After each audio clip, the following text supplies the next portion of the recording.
Hello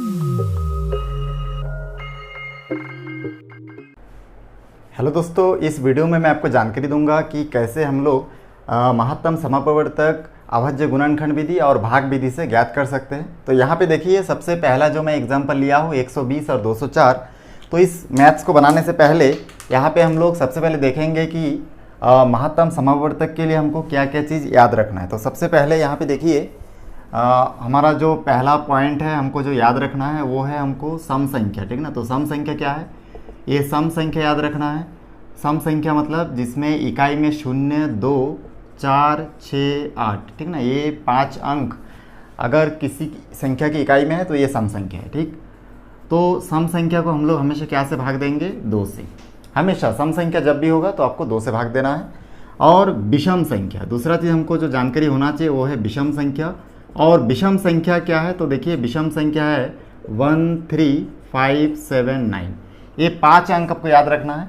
और इन 5 अंक में से कुछ भी अगर इकाई में दिख जाएगा वो विषम संख्या होगा।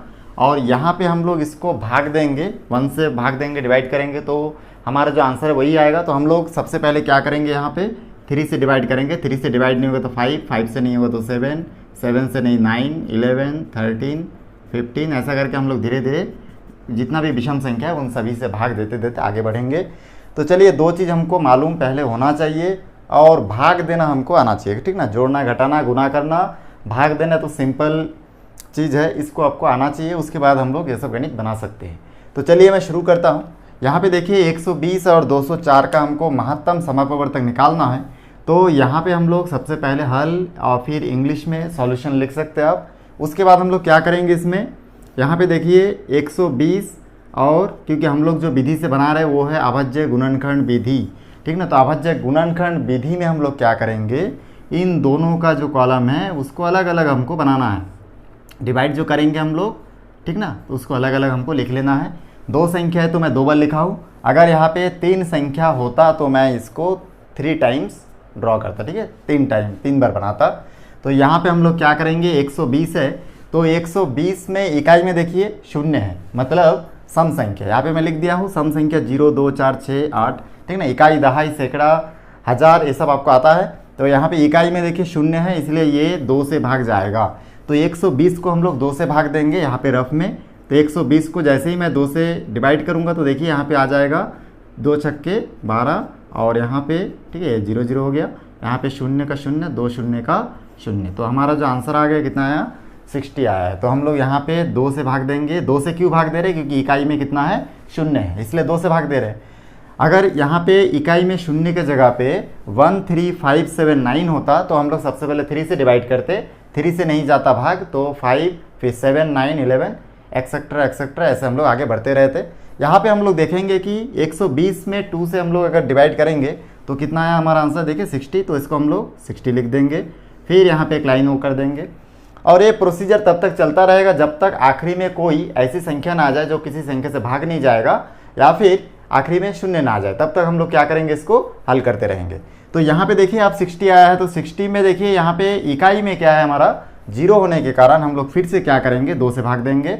तो मैं यहाँ पे रफ में भाग दे के आपको बता रहा हूँ। 60 को फिर 2 से भाग देंगे। आप लोग ऑलरेडी मालूम ही होगा कि 60 का आधा 30 होता है। मालूम नहीं है, भाग दे के देख सकते हैं। 2 3 6 होगा। और यहाँ पे हमारा फिर देखिए 2 0 के 0, ठीक ना। तो इस प्रकार से हम लोग को कितना प्राप्त हुआ, यहाँ पे 30 प्राप्त हुआ। तो यहाँ पे मैं 30 लिखूंगा। और कितना से भाग दिया था मैं, 2 से। क्यों दिया था? क्योंकि यहाँ पे इकाई में 0 था। उसी प्रकार से आगे बढ़ेंगे और यहाँ पे फिर मैं इसको 2 से डिवाइड करूँगा। 2 से इसलिए डिवाइड करूँगा क्योंकि यहाँ पे इकाई में 0 है, तो 0 होने से 2 से भाग देना है। 30 को अगर 2 से भाग दूंगा, 30 का आधा 15 होता है। आप भाग देके भी देख सकते हैं या फिर डायरेक्ट यहाँ पे लिख सकते हैं 15। उसके बाद देखिए यहाँ पे अब 15 में 15 में इकाई में क्या है आपका 5 है। तो मैं यहाँ पे लिख दिया हूँ 1, 3, 5, 7, 9। ये अगर इकाई में होगा तो ये विषम संख्या है, तो इसको हमेशा पहले 3 से भाग देना है। तो हम लोग जानते हैं कि यहाँ से 15 जो 3 से डिवाइड हो जाता है, क्योंकि हम लोग 3 के पहाड़ा में देखते हैं 3 पंजे 15 होता है।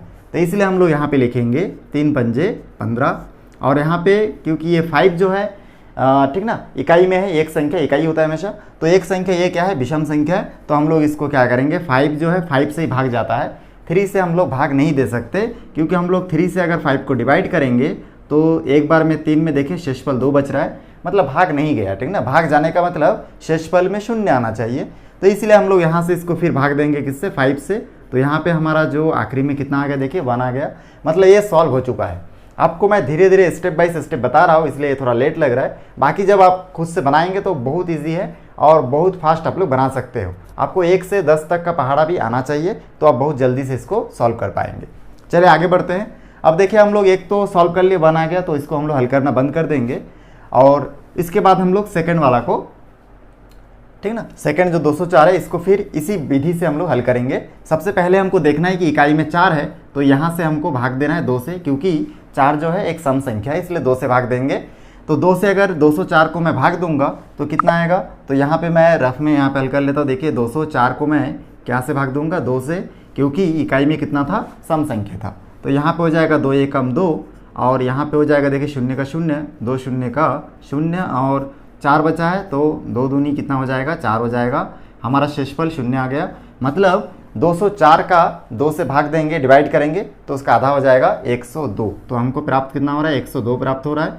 फिर हम लोग क्या करेंगे, अब यहाँ पे हम लोग इसी प्रोसीजर को आगे बढ़ाते जाएंगे। इकाई में अगर सम संख्या है तो 2 से भाग, और विषम संख्या है तो पहले 3 से, 3 से नहीं तो 5, 5 नहीं तो 7, ऐसे करके आगे बढ़ेंगे।